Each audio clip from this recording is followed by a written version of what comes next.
प्रति टन कोयले से 25 रुपए की उगाही, मतलब हर दिन करीब 2 से 3 करोड़ रुपए की काली कमाई का खेल छत्तीसगढ़ में नेताओं और अफसरों की साठगांठ से बेधड़क चल रहा था। लेकिन अब ईडी ने इस पर लगाम लगाने की कोशिश की तो सीएम भूपेश बघेल आपे से बाहर हो गए। कांग्रेस के लिए चुनाव में मोटा फंड जुटाने वाले भूपेश बघेल को ईडी की इस कार्रवाई के पीछे सियासत की गंध मिल रही है। लेकिन भूपेश बघेल के दावों को किनारे लगाते हुए ईडी ने उनकी डिप्टी सेक्रेटरी सौम्या चौरसिया को गिरफ्तार कर लिया। इसके बाद रायपुर से दिल्ली तक सियासत गर्म हो गई। कोयला घोटाले में पकड़ी गई सौम्या चौरसिया के जिम्मे उगाही का काम था, जो वो अब तक करती रही हैं। सौम्या की गिरफ्तारी से साफ हो गया कि उगाही के तार सीधे सीएम के दफ्तर से जुड़े हैं। इस मामले में ईडी पहले ही 2009 बैच के आईएएस अधिकारी समीर बिश्नोई के अलावा 3 कारोबारियों को गिरफ्तार कर चुकी है। कोयला उगाही घोटाला मामले में ईडी ने कारोबारी सूर्यकांत तिवारी को मुख्य आरोपित बनाया है, जो फिलहाल जांच एजेंसी की गिरफ्त में है। इस मामले में 3 आईएएस अधिकारियों के ठिकानों पर ईडी की छापेमारी हो चुकी है। गिरफ्तारी से पहले ईडी पिछले 2 महीनों में कई बार सौम्या चौरसिया से पूछताछ भी कर चुकी थी। इस मामले में सितंबर 2022 के दूसरे हफ्ते में एक आईएएस पत्नी के यहाँ भी छापेमारी हो चुकी है। सौम्या चौरसिया का मेडिकल एग्जामिनेशन कराने के बाद उन्हें अजय सिंह राजपूत की कोर्ट में पेश किया गया। अदालत ने सौम्या चौरसिया को 4 दिन की रिमांड में भेज दिया है। हालांकि जांच एजेंसी ने 14 दिनों की कस्टडी की मांग की थी। सौम्या चौरसिया को इससे पहले 9 बार पूछताछ के लिए समन किया गया था। उनके वकील फैजल रिजवी ने दावा किया कि उनकी प्रतिष्ठा को ठेस पहुंचाने के लिए यह सब किया जा रहा है। इस मामले में पहले से गिरफ्तार आरोपितों को जुडिशियल कस्टडी में रायपुर स्थित सेंट्रल जेल में रखा गया है। ईडी का कहना है कि नेताओं, कारोबारियों, अधिकारियों के रैकेट ने इस घोटाले को अंजाम दिया है, जिसके तहत प्रति टन कोयला 25 रुपए की उगाही की गई। इसके तहत प्रतिदिन 2 से 3 करोड़ रुपए की अवैध उगाही की गई। सौम्या चौरसिया की गिरफ्तारी को सीएम बघेल ने राजनीतिक कार्रवाई बताते हुए ऐलान किया कि वो इसके खिलाफ पूरी ताकत से लड़ेंगे। उन्होंने ईडी पर अधिकारियों के साथ मारपीट का भी आरोप लगाया। 6 दिसंबर को फिर से सौम्या चौरसिया को अदालत में पेश किया जाएगा। सौम्या पर यह भी आरोप है कि उन्होंने अपने परिजनों के नाम पर सस्ते दाम में खरीदी गई जमीनों को महंगे दाम पर बेचकर दूसरी जमीनें खरीदी हैं। Bureau report, news of India. Gujarat में असदुद्दीन ओवैसी ने सियासी करतब तो खूब दिखाए, लेकिन लगता नहीं कि उनकी बात कुछ बनी हो। दूसरे चरण की वोटिंग से पहले अहमदाबाद में डोर टू डोर कैंपेन कर रहे ओवैसी को लोगों के भारी विरोध का सामना करना पड़ा। प्रचार के दौरान उन्हें काले झंडे दिखाए गए। विरोध कर रहे लोग उनके खिलाफ नारेबाजी भी कर रहे थे। ओवैसी अहमदाबाद के शाहपुर मिल कंपाउंड के पास मुस्लिम बाहुल्य इलाके में वोट मांगने पहुंचे थे। असदुद्दीन ओवैसी पैदल चलते हुए जमालपुर से AIMIM उम्मीदवार साबिर काबलीवाला के लिए वोट मांग रहे थे। ओवैसी के साथ उनके सैकड़ों समर्थक भी थे। इस बीच स्थानीय लोगों ने ओवैसी का विरोध शुरू कर दिया। कैंपेनिंग के दौरान ओवैसी गो बैक के नारे भी लगाए गए। ओवैसी को काले झंडे दिखाए जाने लगे। दावा किया जा रहा है कि स्थानीय लोगों ने कांग्रेस के समर्थन में नारेबाजी की। ऐसा पहली बार नहीं है जब गुजरात में असदुद्दीन ओवैसी को भारी विरोध का सामना करना पड़ा हो। इससे पहले भी गुजरात के कई मुस्लिम इलाकों में ओवैसी को भारी विरोध का सामना करना पड़ा था। 2 सप्ताह पहले सूरत ईस्ट में मुस्लिम नौजवानों ने ओवैसी को सार्वजनिक सभा में काले झंडे दिखाए थे। इसके पहले जमालपुर में एक रैली के दौरान असदुद्दीन ओवैसी फपक कर रोने लगे थे। ओवैसी रोते हुए अल्लाह से अपने उम्मीदवार को जिताने की दुहाई दे रहे थे। जमालपुर में रैली के दौरान ओवैसी ने राहुल गांधी पर भी जमकर निशाना साधा। ओवैसी ने कहा था कि राहुल गांधी बहस में 5 मिनट भी मेरे सामने नहीं टिक पाएंगे। ओवैसी ने कहा था कि हमारी सच्चाई के सामने कांग्रेस का झूठ चकनाचूर हो जाएगा। हमारी जुबान के सामने कांग्रेस के लोग गूंगे बन जाएंगे। माना जा रहा है कि उनके इस भाषण के बाद कांग्रेस समर्थकों में नाराजगी थी। Report, news of India. Bharat जोड़ो यात्रा पर निकले राहुल गांधी ने हिंदू और हिंदुत्व के अपने सलमान खुर्शीद छाप ज्ञान को किनारे कर एक नया ज्ञान दे दिया। राहुल गांधी के इस नए ज्ञान की वजह से सोशल मीडिया से लेकर सियासत तक उनकी भद्द पिटने लगी। राहुल गांधी ने श्री राम और सिया राम का फर्क बताकर बीजेपी और आरएसएस से सवाल किया कि वे जय श्री राम का नारा लगाते हैं, जय सिया राम क्यों नहीं कहते।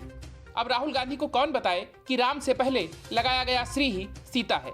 लेकिन राहुल गांधी को अपना ज्ञान बांटना था तो बांट दिया।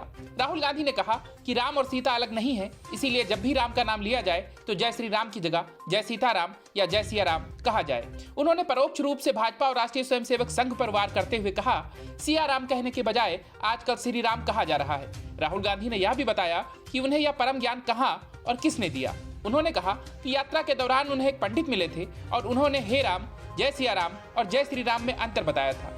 उन्होंने कहा कि पंडित ने यह भी कहा कि अपनी स्पीच में पूछिएगा कि भाजपा के लोग जय सिया राम क्यों नहीं कहते, सिर्फ जय श्री राम क्यों कहते हैं। इस बयान के बाद राहुल गांधी अब वो बीजेपी के निशाने पर आ गए। यूपी के दोनों डिप्टी सीएम केशव प्रसाद और ब्रजेश पाठक और एमपी के गृह मंत्री नरोत्तम मिश्रा के अलावा कई और नेताओं ने राहुल गांधी को घेर लिया। यूपी के डिप्टी सीएम ब्रजेश पाठक ने कहा कि राहुल गांधी नाटक मंडली के नेता हैं, वो कोट के ऊपर जनेऊ पहनते हैं, उनको भारत की संस्कृति के बारे में कुछ नहीं पता, वो गली गली दौड़ रहे हैं क्योंकि जनता ने उनको नकार दिया है। वहीं डिप्टी सीएम केशव प्रसाद मौर्य ने ट्वीट किया और कहा, भगवान श्री राम के अस्तित्व को नकारने वाली कांग्रेस के सांसद श्री राहुल गांधी जी को जय श्री राम न सही बीजेपी ने जय सिया राम बोलने के लिए विवश कर दिया है। यह भाजपा की वैचारिक विजय और कांग्रेसी विचारधारा की हार है। अभी आपसे जय श्री राधा रानी सरकार की और जय श्री कृष्ण भी कहलवाना है। मध्य प्रदेश के आगर मालवा में एक रैली को संबोधित करते हुए राहुल गांधी ने कहा कि जय सिया राम जय सीताराम का अर्थ यह है कि राम और सीता एक ही हैं। लेकिन भाजपा और आरएसएस जय श्री राम का नारा देता है क्योंकि वो सीता को नहीं मानते हैं। उन्होंने कहा कि भाजपा को जब अपना नारा बदलना चाहिए। असल में शास्त्रों में देवी को श्री कहा गया है। श्री का मतलब ही लक्ष्मी, सरस्वती, शक्ति, श्रद्धा, सौंदर्य, ऐश्वर्य, शुभ आदि है। विष्णु को भी श्रीपति कहा गया है, यानी लक्ष्मी के पति। श्री को ब्रह्मांड की प्राण शक्ति भी कहा जाता है। इसी तरह अगर जय श्री राम कहा जाता है तो इसका मतलब ही है जय सीताराम या जय सिया राम। हालांकि राहुल गांधी ने इसे हिंदू पुरुषों के नाम के आगे लगाया जाने वाला एक विशेषण मात्र बताया है। Bureau report, news of India. Jail में सत्येंद्र जैन के चल रहे खेल का सबको पता चल गया, लेकिन एक अरविंद केजरीवाल हैं जो पूरी बेहयाई के साथ सत्येंद्र जैन को कट्टर, ईमानदार और कर्तव्यनिष्ठ बता रहे हैं। दूसरे मनीष सिसोदिया, जिन्होंने कुछ महीनों में ही 14 हैंडसेट्स बदल डाले। 4 हैंडसेट्स तो ठीक उसी दिन बदले जिस दिन सीबीआई ने उनके खिलाफ एफआईआर दर्ज की। मनीष सिसोदिया ने ये सब डिजिटल सबूत मिटाने के लिए किया, लेकिन अरविंद केजरीवाल कूद कूद कर ये बताने में जुटे हैं कि ईडी की चार्जशीट में मनीष सिसोदिया का नाम तो है नहीं, मतलब उनके खिलाफ सारे केस फर्जी थे और ईडी और सीबीआई ने उन्हें क्लीन चिट दे दी है। लेकिन हकीकत में ऐसा है नहीं। अरविंद केजरीवाल पूरे मामले को अपने हिसाब से देखना और दिखाना चाहते हैं। अरविंद केजरीवाल के इस खेल से पर्दा उठाते हुए बीजेपी ने तगड़ा हमला बोला। बीजेपी ने आरोप लगाया कि मनीष सिसोदिया दिल्ली आबकारी नीति मामले में कथित अनियमितताओं में पूरी तरह से शामिल हैं। भाजपा ने कहा कि इस मामले की जांच के सिलसिले में जब सिसोदिया के खिलाफ प्राथमिकी दर्ज हुई, तब दिल्ली के उप मुख्यमंत्री ने एक दिन में 4 मोबाइल हैंडसेट्स बदल डाले और 2-3 महीने में 14। बीजेपी ने आरोप लगाया कि मनीष सिसोदिया ने अपने खिलाफ डिजिटल एविडेंस को नष्ट करने के मकसद से ऐसा किया।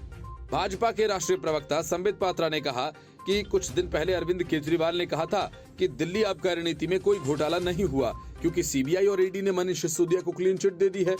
चार्जशीट में उनका नाम नहीं है। संबित पात्रा ने कहा कि दिल्ली आबकारी नीति केस में मनीष सिसोदिया की बड़ी भूमिका है। वह सिर्फ गले तक नहीं बल्कि दिल्ली में शराब घोटाले में पूरी तरह से डूबे हुए हैं। संबित पात्रा ने एक रिमांड नोट पेश किया और कहा कि ये रिमांड नोट प्रवर्तन निदेशालय द्वारा दिल्ली की एक अदालत में जमा किया गया था, जिसमें ये कहा गया है कि सीबीआई द्वारा 17 अगस्त 2022 को मनीष सिसोदिया के खिलाफ एक प्राथमिकी दर्ज की गई। अमित अरोड़ा नाम के एक व्यक्ति ने मामले में पैसे लिए और दिए थे। अमित अरोड़ा को ईडी ने गिरफ्तार किया था और हिरासत में लेते हुए ये दस्तावेज कोर्ट में पेश किए थे। 32 पेज के रिमांड नोट से पता चलता है कि आबकारी पुलिस घोटाला मामले में मनीष सिसोदिया के खिलाफ जांच चल रही है। उन पर लगे आरोप गंभीर हैं। ईडी और सीबीआई ने गिरफ्तार लोगों के खिलाफ चार्जशीट दाखिल की है। इन सभी का कनेक्शन मनीष सिसोदिया से है। दोनों एजेंसीज मनीष सिसोदिया के खिलाफ पुख्ता दस्तावेज तैयार कर रही हैं। दस्तावेज के अनुसार मनीष सिसोदिया के खिलाफ सीबीआई द्वारा 17 अगस्त 2022 को एक प्राथमिकी दर्ज की गई थी। ऑफिस मेमो ने यह खुलासा किया कि उप मुख्यमंत्री मनीष सिसोदिया, तत्कालीन आबकारी आयुक्त अरबा गोपी कृष्णा और अन्य ने आबकारी नीति में कुछ लोगों को अनुचित लाभ पहुंचाने के लिए आदेश देने में महत्वपूर्ण भूमिका निभाई थी। मनीष सिसोदिया ने मामले में डिजिटल सबूत नष्ट करने के लिए लोगों से सलाह ली होगी, क्योंकि उन्होंने अपने खिलाफ सीबीआई की प्राथमिकी के बाद एक दिन में 4 मोबाइल हैंडसेट और 2-3 महीने में 14 हैंडसेट बदल डाले। उन्होंने डिजिटल सबूतों को नष्ट करने के लिए दिल्ली के सीएम अरविंद केजरीवाल, विजय नायर, शराब घोटाले के आरोपित अमित अरोड़ा और सनी मारवा से सलाह ली होगी। पात्रा ने कहा कि दिल्ली के आबकारी मंत्री मनीष सिसोदिया सहित आरोपियों द्वारा डिजिटल सबूतों को बड़े पैमाने पर नष्ट किया गया। कथित दिल्ली शराब घोटाला मामले में 36 आरोपियों ने 170 मोबाइल फोन्स नष्ट किए। दिल्ली एलजी ने जुलाई में दिल्ली के मुख्य सचिव की ओर से दायर रिपोर्ट के निष्कर्षों के आधार पर नई आबकारी नीति में कथित अनियमितताओं के खिलाफ सीबीआई जांच की सिफारिश की थी। Bureau report, news of India. Rahul Gandhi की भारत जोड़ो यात्रा से देश कितना जुड़ा है, इसका फैसला तो जनता खुद कर देगी। लेकिन कांग्रेस की जो आंतरिक कलह यात्रा महाराष्ट्र से लेकर छत्तीसगढ़, राजस्थान और मध्य प्रदेश सहित देश के कई राज्यों में चल रही है, वो अब दिल्ली भी पहुंच चुकी है। और इस यात्रा ने दिल्ली एमसीडी चुनाव से पहले ही कांग्रेस का भट्ठा बैठाने का पूरा इंतजाम कर दिया है। एमसीडी चुनाव से ठीक पहले कांग्रेस में गुटबाजी और कलह का खेल शुरू हो गया है। कांग्रेस नेता और पूर्व मुख्यमंत्री शीला दीक्षित के पुत्र संदीप दीक्षित ने अपनी ही पार्टी पर निशाना साधा है। संदीप दीक्षित ने अपनी मां पूर्व मुख्यमंत्री शीला दीक्षित की फोटो लगाकर हो रहे कांग्रेस के कार्यक्रम पर नाराजगी जाहिर की है। उन्होंने एक ट्वीट के जरिए अपनी ही पार्टी के नेता देवेंद्र यादव पर जमकर निशाना साधा। उन्होंने लिखा, मुझे यह पूरी तरह से निंदनीय लगता है कि देवेंद्र यादव उस मंच पर बैठे हैं जहां मेरी मां की तस्वीर लगी हुई है। एक समय में उन्होंने मेरी मां को अपमानित करने की पूरी कोशिश की थी। दरअसल संदीप दीक्षित को इस बात से ऐतराज हो गया कि देवेंद्र यादव कांग्रेस के उस कार्यक्रम में कैसे शामिल हुए जहां उनकी मां शीला दीक्षित की फोटो लगी हुई थी। दरअसल जिस कार्यक्रम में कांग्रेस पार्टी की तरफ से दिल्ली एमसीडी चुनाव के लिए घोषणा पत्र जारी किया जा रहा था, उस कार्यक्रम के एक बैनर पर शीला दीक्षित की भी तस्वीर लगी हुई थी। कार्यक्रम की तस्वीरें कांग्रेस नेता मुदित अग्रवाल ने ट्विटर पर शेयर की। इन तस्वीरों पर प्रतिक्रिया देते हुए संदीप दीक्षित नाराज हो गए। साल 2019 में अजय माकन के इस्तीफे के बाद शीला दीक्षित दिल्ली कांग्रेस की प्रमुख बनी थी। उस वक्त देवेंद्र यादव कार्यकारी अध्यक्ष पद पर थे। कहा जाता है कि शीला दीक्षित और देवेंद्र यादव के बीच अनबन रहती थी। वहीं अब इस पूरे मामले पर भाजपा ने कांग्रेस पर तंज किया है। भाजपा नेता शहजाद पूनावाला ने ट्वीट किया, राजस्थान में पायलट बनाम गहलोत विवाद के बाद अब दिल्ली में भी कांग्रेस बनाम कांग्रेस विवाद। एक बार फिर से टुकड़े टुकड़े कांग्रेस। दिल्ली के पूर्व मुख्यमंत्री के बेटे ने ही अपनी ही पार्टी के नेताओं पर निशाना साधा। पहले राहुल जी कांग्रेस जोड़ो, भारत तो जुड़ा हुआ है। सरदार पटेल जी को धन्यवाद। गौरतलब है कि राजस्थान में 2 सालों से अशोक गहलोत और सचिन पायलट के बीच सीएम की कुर्सी को लेकर घमासान मचा हुआ है। करीब 2 महीने पहले 25 सितंबर को एक बार फिर राजस्थान में सियासी भूचाल आया था, जब कांग्रेस अध्यक्ष पद को लेकर पर्चा भरने से पहले अशोक गहलोत से इस्तीफा देने के लिए कहा गया था। इसके बाद अगले सीएम को लेकर पार्टी के अंदर घमासान पूरी तरह से सड़क पर आ गया था। वहीं हाल ही में गहलोत ने सचिन पायलट को फिर से गद्दार कह दिया, जिसके बाद दोनों खेमों में एक बार फिर टकराव की स्थिति उत्पन्न हो गई। कुल मिलाकर जिस तरह की घटनाएं पार्टी के अंदर से सामने आ रही हैं, इससे या तो स्पष्ट है कि कांग्रेस टुकड़े टुकड़े होती जा रही है। Bureau report, news of India. Delhi MCD चुनाव से ठीक पहले कथित कट्टर ईमानदारी का स्वांग रचाने वाले अरविंद केजरीवाल के घोटालों की फेहरिस्त में एक और घोटाला शामिल हो गया। अब उन पर मजदूरों के हजारों करोड़ खाने का आरोप लगा है। खास बात यह है कि यह आरोप उन पर दिल्ली एमसीडी चुनाव के लिए मतदान होने से ठीक पहले वाले दिन लगा है और इसका खामियाजा केजरीवाल को वोटिंग में भुगतना पड़ सकता है। केंद्रीय मंत्री अनुराग ठाकुर ने आम आदमी पार्टी और अरविंद केजरीवाल पर निशाना साधते हुए कहा कि केजरीवाल ने दिल्ली को लालू मॉडल दिया है, यानी भ्रष्टाचार का नया मॉडल, और भ्रष्टाचार आम आदमी पार्टी का शिष्टाचार बन गया है। कौन सा ऐसा वर्ग है जिसको अरविंद केजरीवाल जी ने छोड़ा है? यहाँ पर वो सरकार है जहाँ पर एक नहीं कई घोटाले देखे जाते हैं। केजरीवाल की सरकार ने मजदूरों के हक को हलाल कर दिया और हजारों करोड़ खा गए। उन्होंने आगे कहा कि केजरीवाल सरकार में शराब घोटाला हुआ है, उनकी सरकार ने लूटने का काम किया है और अब जो मजदूर अपनी कमाई के लिए एड़ी चोटी का जोर लगाते हैं, उनके पैसे भी अरविंद केजरीवाल खा गए। गरीबों का हक मार के केजरीवाल मालामाल हो गए। अनुराग ठाकुर ने कामगार कल्याण बोर्ड में कथित धांधली का आरोप लगाते हुए कहा कि केजरीवाल ने दिल्ली को लालू मॉडल दिया। चारा घोटाला तो आपने देखा ही होगा, यहाँ तो ऐसी सरकार है जहाँ कई घोटाले हुए हैं। ऐसा कौन सा वर्ग है जिसको अरविंद केजरीवाल जी ने छोड़ा है? उन्होंने मजदूरों के हक को हलाल कर दिया और हजारों करोड़ रुपए खा गए। अनुराग ठाकुर ने केजरीवाल सरकार पर मजदूरों के नाम पर बड़े घोटाले का आरोप लगाते हुए कहा, मजदूर कामगार कल्याण बोर्ड के नाम पर जो 1000 करोड़ रुपए जमा हुए, वो अरविंद केजरीवाल और उनके दोस्त लूट कर खा गए। जितने भी आंकड़े सामने आए हैं उसमें फर्जी पते, मोबाइल नंबर, नाम पाए गए। एक मजदूर के नाम पर 25 लोगों को नौकरी दी गई और एक मोबाइल नंबर पर 6 आवेदन पत्र भरवाए गए।